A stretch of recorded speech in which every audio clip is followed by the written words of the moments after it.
Ni program gotong royong. Okay.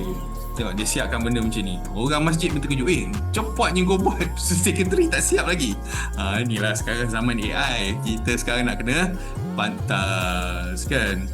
Nampak tak? Macam ni kita boleh hasilkan. Ni slide. Oh, tak suka slide juga. Okey, nak buat custom lagi. Boleh? Tekan report. Report ni, dalam ni kita boleh custom lagi kita nak. Macam mana kita nak? Katakanlah kita nak minit mesyuarat. Ni. Ni ada minit mesyuarat punya format. Kita cakap lah, okey, nak macam mana? Procedure formal record, meeting. Okey, lepas tu buatkan, okey, tu daripada recording tadi tu, terus dia buatkan dia punya ni. Rasa-rasa dah nampak ke guys? Potensi-potensi yang boleh buat dengan notebook LM ni. 3KB. Kalau saya ada ebook dalam bahasa Arab, boleh ke tukar dalam Inggeris? Boleh aja.